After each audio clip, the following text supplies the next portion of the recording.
Queridos amigos, bienvenidos al quinto episodio de Camino hacia el Destino. En este episodio hablaremos de la dependencia de Dios. ¿Qué significa que la paradoja de la libertad es depender de Dios? Lo veremos en 3 diferentes segmentos. Desde la vida cotidiana de una amiga responsable de la comunidad de Puebla, en la figura de San Francisco de Asís a través del libro que nos propone esta vez Giampiero, y en el testimonio de un accidente que vivieron 3 amigos de la comunidad de Ciudad de México que me hace preguntarme si se puede vivir así. Comenzamos.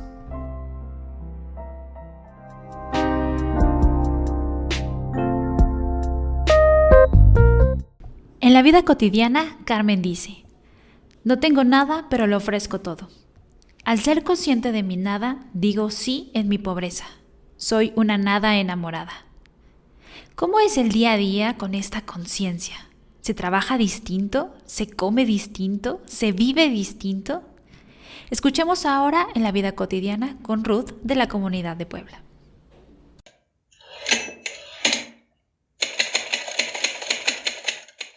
Hola amigos, hoy en esta segunda cápsula de la vida cotidiana quisiera ser ayudada en reconocer a Cristo presente, a ese Cristo encarnado. La novedad que Cristo trae a nuestras vidas por medio de distintos testimonios de los amigos, por la experiencia viva de otros, desde sus propios ámbitos y vocaciones. Hoy, María del Carmen García, responsable de la comunidad de Puebla y perteneciente a la Fraternidad de San José, nos contará un poco sobre ella. Carmen, ¿podrías compartirnos de manera general cuáles son tus circunstancias de vida? Como para tener un poco de contexto. Hola, claro que sí. Mis generales es que tengo 68 años, yo vivo sola, hace casi un año por cuestiones de estudio. Mi nieto Diego vive conmigo, mi nieto tiene 24 años. Parte de mi contexto es que ya llevo unos 2 años con mi salud, que ha tenido algunos bajas, lo que ha hecho que mi movilidad y mi energía tenga que estar ajustándose, y aparte que mi tiempo tiene que dedicar un poquito más a esta atención física, y también dedico a la terapia, acompañamiento, asesoría y orientación familiar. Y en estas circunstancias tuyas, ¿cómo o dónde reconoces a Cristo? Es decir, ¿cómo toma sentido cada aspecto de tu día? Está la pregunta bastante padre.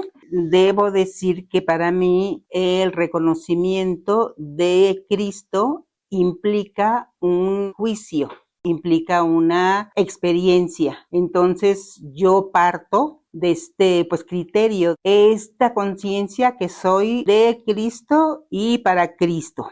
Este reconocimiento es de aquel, de Cristo, que me ha llamado, que nos llama a todos en cada día. Esto implica que ninguna circunstancia, nada es obvio. Esto me permite mirarlo con un asombro, con novedad y con preguntas. La palabra cotidiano es como para muchas personas rutinario, y no viene siendo así. Para mí no es obvio, pero nada. Para mí todo esto me es dado, todo es un don, todo es ocasión para mi madurez en la fe.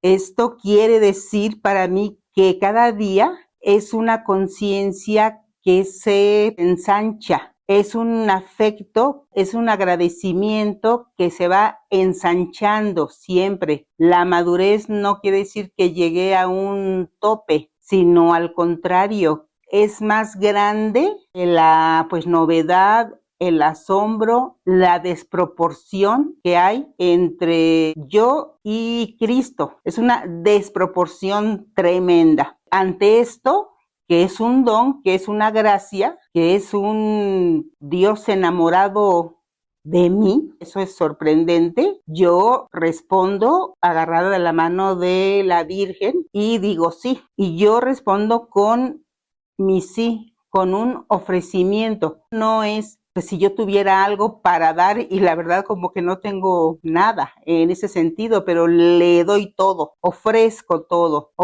lo que yo soy.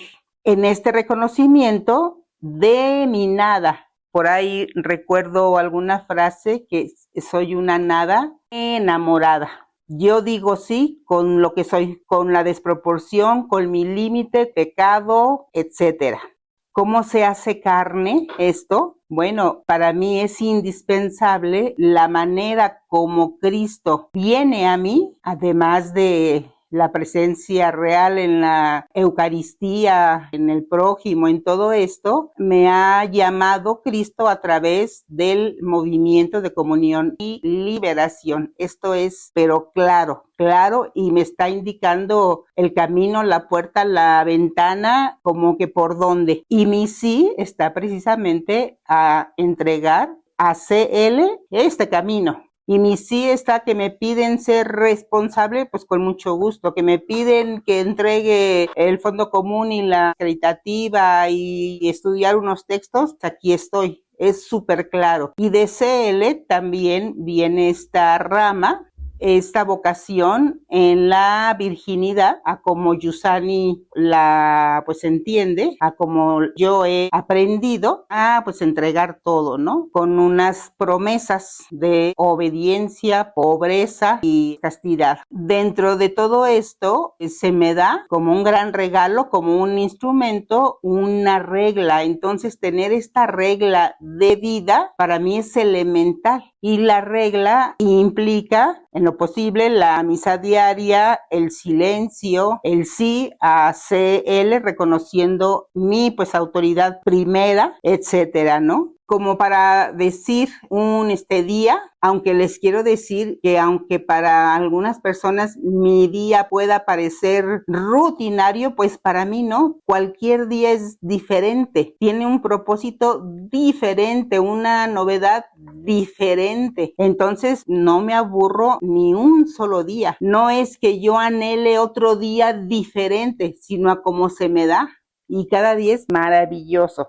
Normalmente inicio el día en cuanto me despierto en la cama, pues el Ángelus, con la conciencia de decir sí, de estar atenta a cómo será este ángel que se me presenta hoy para que le diga sí. En este decir, he aquí a la pues esclava, aquí estoy, ¿no? Con una disponibilidad.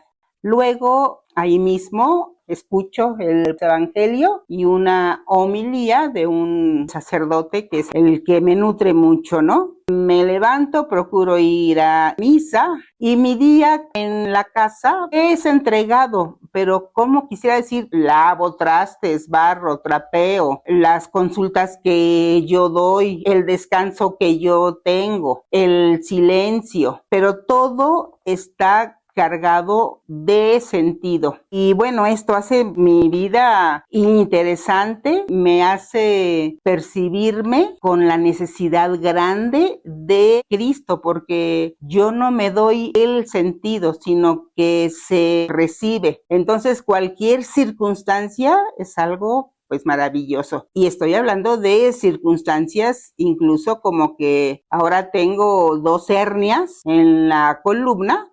Bueno, es una circunstancia que hay que atender, tendrá unas consecuencias, no es que me las manda Dios, pero me ayuda a mirar dentro de todo esta circunstancia y no puedo más que dar gracias. ¿Encuentras dificultad alguna para reconocerlo? ¿Cómo? ¿Dónde? ¿Por qué? Sí, claro que sí. No dificultad, sino desafío. Yo me doy cuenta que cuando me alejo, me distraigo de este ímpetu que realmente son pocas veces, porque teniendo escuela, el silencio, la misa y lo cotidiano, si digamos hace 1 hora estaba yo muy enojada viendo la noticia o tuve un contratiempo que hace que me centre en mí misma, pues a la hora ya estoy rezando vísperas y me cambia. O sea, con Cristo no se pierde nada, ni un respiro, se retoma. Entonces, más bien como dificultad, no. Como desafío es salir de mí misma, es estar atenta para no quedarme en el criterio que yo tenga solamente. El desafío está, a veces la regla me da flojera, no es pesada, pero a veces me atrae más ver alguna película y ya no rezar vísperas. Y el desafío está en esta conciencia de todo lo que me estoy perdiendo, ¿no? El desafío, como creo que Paco sí dijo, ¿no? Si nos retiramos 1 milímetro de todo este camino, sí me doy cuenta. ¿Por qué? Porque empiezo con un encierro en mí.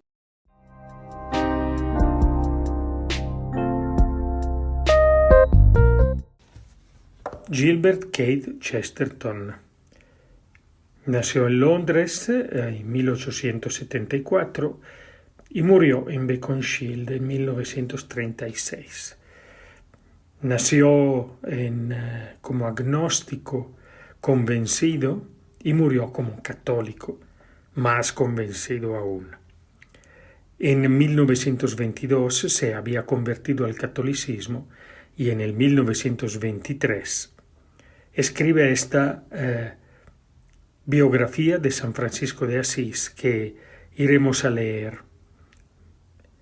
En esta biografía, San Francisco es presentado en el asombro del encuentro con Cristo presente en la pobreza de nuestros hermanos, en la hermana pobreza, que hace de esta persona, de San Francisco, el héroe de un catolicismo naciente, vivo, vibrante, propio del siglo XII de nuestra era. Vamos a escuchar una porción de esta biografía que también fue presentada para poder entender qué significa que nuestra libertad es vivir la experiencia de vivir dependiendo de Dios.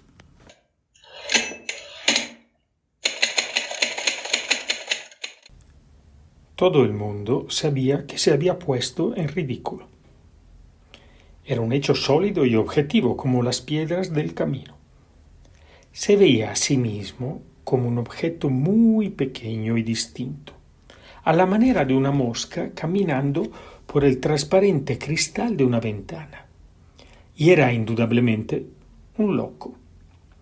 Y mientras contemplaba la palabra loco escrita ante sí en caracteres luminosos, aquella palabra empezó a brillar y a mudar de sentido.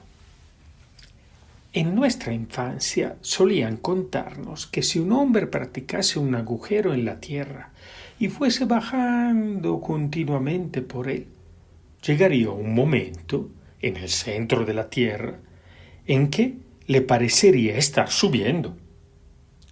No sé si esto es cosa cierta.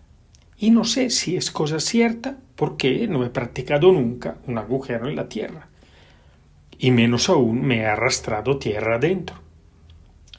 Si ignoro las sensaciones de esta inversión es porque no he podido experimentarla nunca. Y también esto constituye una alegoría. Es cierto que el autor y probablemente el lector, siendo personas corrientes, nunca han podido experimentarla.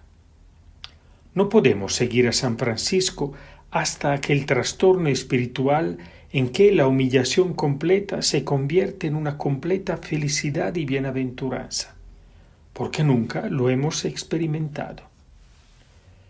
Sea como fuere, su caso tiene cierta analogía con el cuento del hombre del túnel vertical, en cuanto se trata de un hombre que anda bajando hasta que, en un determinado momento misterioso, empieza a subir.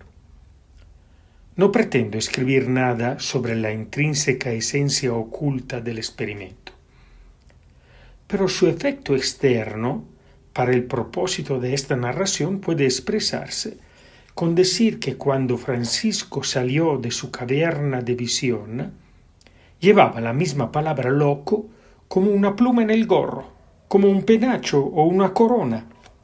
Seguiría siendo loco. Sería cada vez más loco. Sería el loco. El bufón de la corte del rey del paraíso. Este hecho solo puede representarse mediante un símbolo. Pero el símbolo de la inversión resulta exacto en otro sentido. Si un hombre viese el mundo al revés, con todos los árboles y las torres colgando, invertidos, como en un estanque, el efecto obtenido acentuaría la idea de dependencia. Y en ello hay una relación latina y literal, porque la palabra depender no significa sino colgar. Sería imagen viva del texto de la Escritura en el que se dice que Dios suspendió el mundo en la nada. Si San Francisco hubiese visto en uno de sus sueños singulares la ciudad de Asís invertida, no era necesario que difiriese de sí misma en ningún detalle, sino solo en verse por completo de otro lado. Pero he aquí lo esencial. Mientras para la vista normal los grandes piedras de sus murallas y los macizos fundamentos de su elevada ciudadela y de sus torreones parecerían darle mayor seguridad y firmeza, al invertir todo aquello de su propio peso lo haría aparecer más débil y en peligro mayor.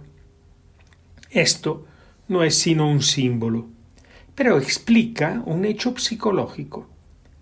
San Francisco pudo amar entonces a su pequeña ciudad, tanto como antes, o más. Pero la naturaleza de su amor debió de alterarse, aunque el amor se acrecentase. Pudo amar cada teca de los altos tejados, o cada pájaro que veía en las almenas, pero debió de verlo todo bajo una luz nueva y divina de eterno peligro y dependencia. En vez de sentirse simplemente orgulloso de su poderosa ciudad porque era imposible conmoverla, debía agradecer al Dios omnipotente que no la soltara en el vacío. Debía agradecer a Dios que no soltara el cosmos entero como un inmenso cristal para convertirlo en lluvia de estrellas. ¿Acaso San Pedro viera el mundo de este modo cuando le crucificaron cabeza abajo?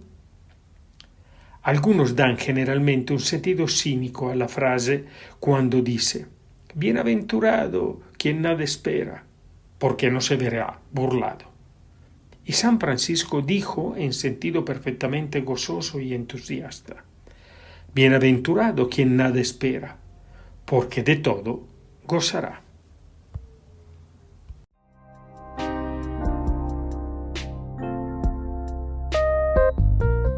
El 1 de septiembre, como a las 8:30 de la noche, recibí una llamada donde me avisaban que mi hermana Ángela, mi prima Fátima y nuestro amigo Daniele habían sufrido un accidente automovilístico y una de ellos se encontraba de gravedad.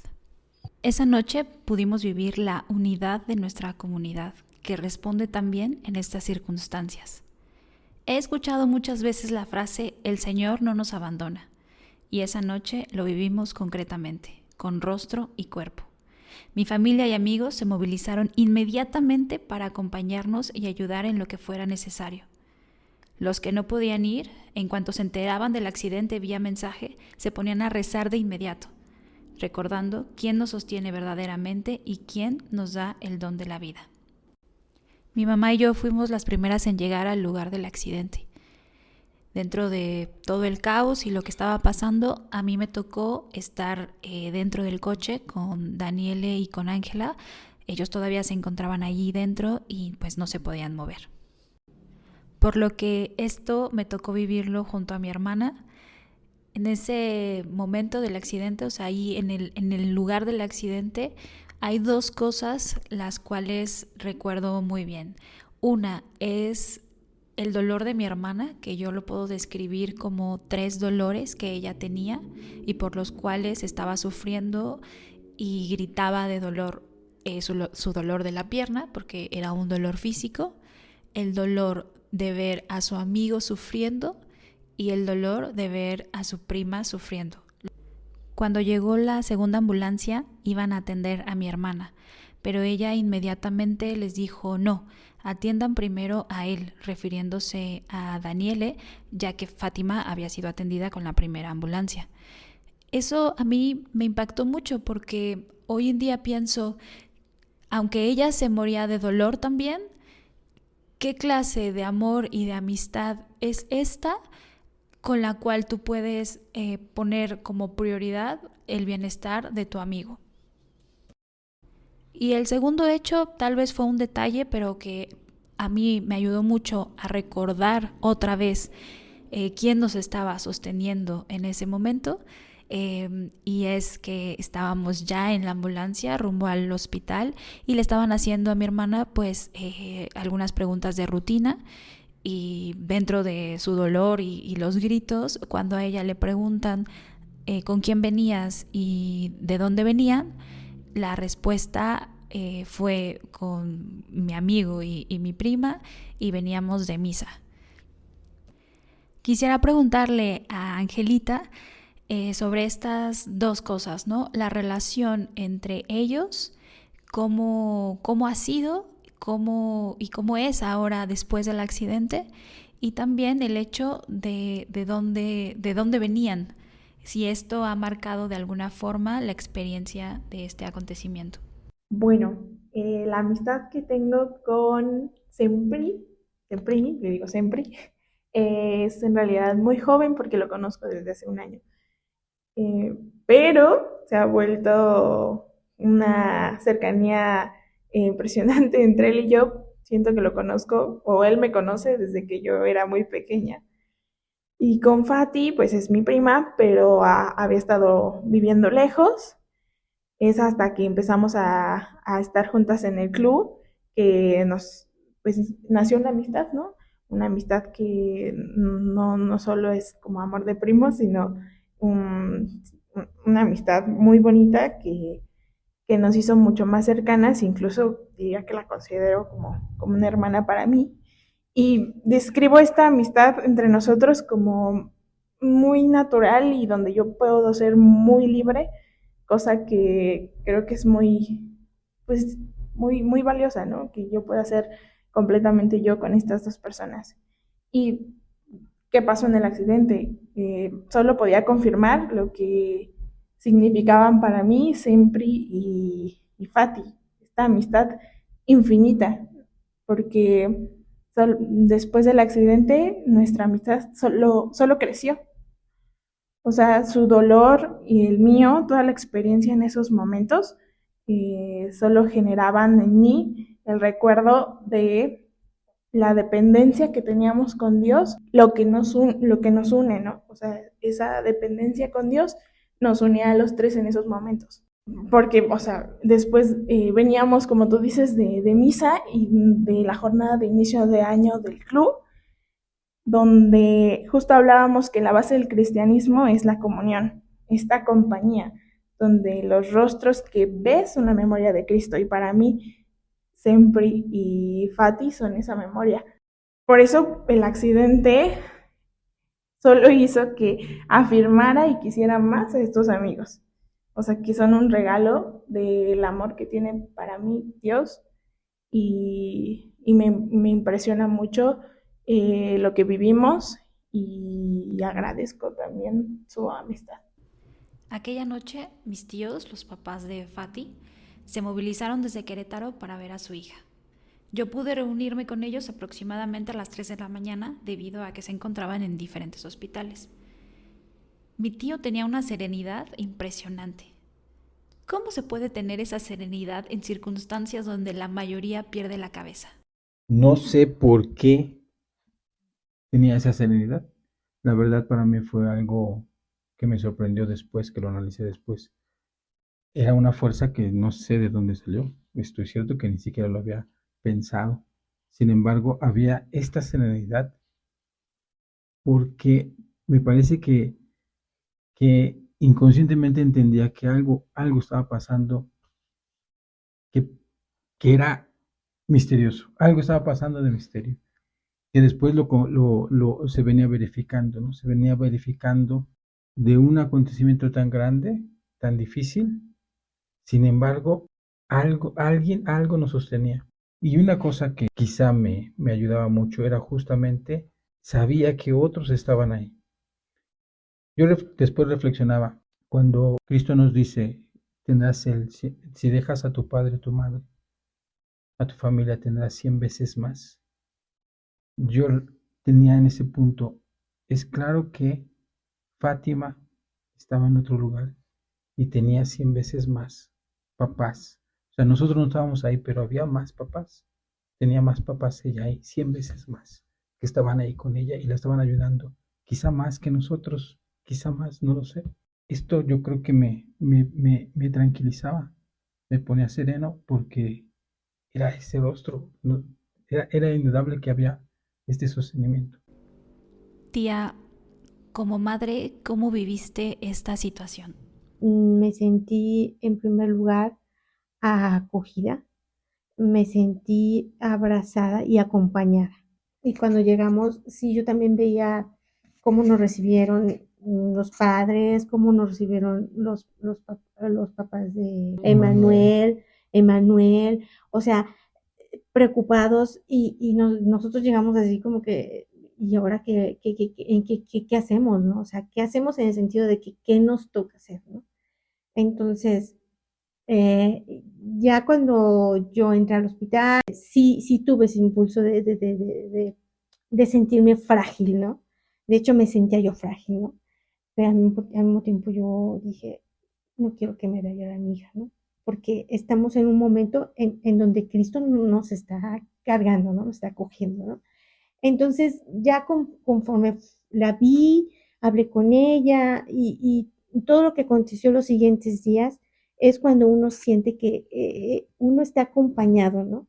Yo sí sentí mucho este acompañamiento en oración, en amistad, en que todo el mundo se preocupó en irnos a ver, en preguntar, en qué podían ayudar y todo esto, y enfrentarse a toda la burocracia del sistema de salud, ¿no? Que esto también fue una cosa que uno con lo que choca y choca con esta realidad, ¿no? Entonces, al final uno sale con que, bueno, esta es la realidad, esto es lo que hay que afrontar.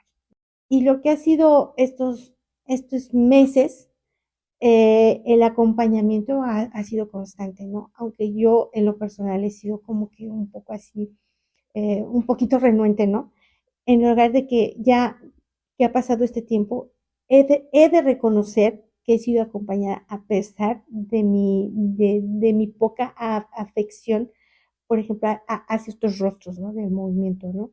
Y que al final yo digo, gracias a Dios están ellos, ¿no?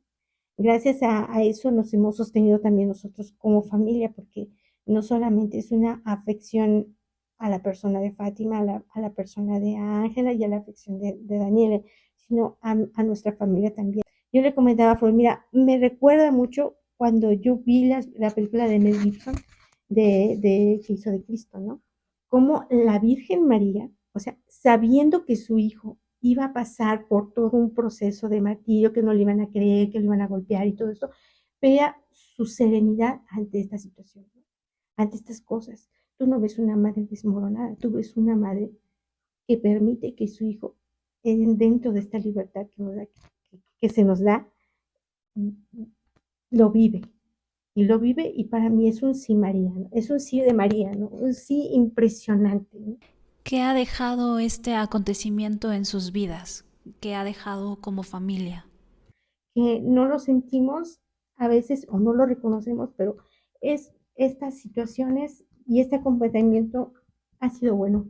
Al menos para mí ha sido bueno y yo espero que pues de esto como familia pues debe de cambiar algo, ¿no? Cambiar al menos yo creo un poco mi dureza de corazón, pero también mi mirada hacia la vida, ¿no? Mi mirada hacia los demás y mi mirada pues hacia los amigos, hacia la familia y a tanta gente que pues yo no conocía tampoco, ¿no? Tanta gente que ni conozco del movimiento, que es de otros lugares y que también se tomó la molestia y se sigue tomando la molestia, ¿no? Y yo le pido a Dios que, bueno, que no solamente en estos momentos nos rescatemos, ¿no? Sino que nos rescatemos en cosas también buenas, ¿no? Como hemos platicado, ¿no? En otras cosas, ¿no?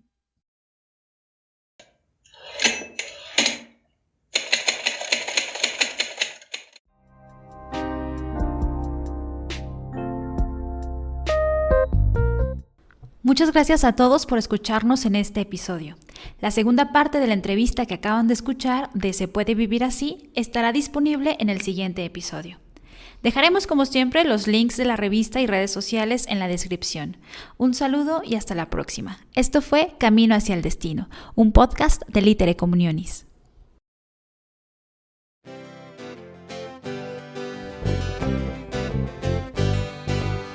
No te das cuenta que ya llegaste aquí, donde el cielo es azul y cada cosa canta.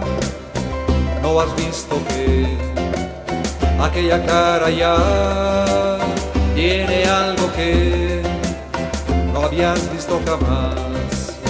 Tiene algo que no habías visto.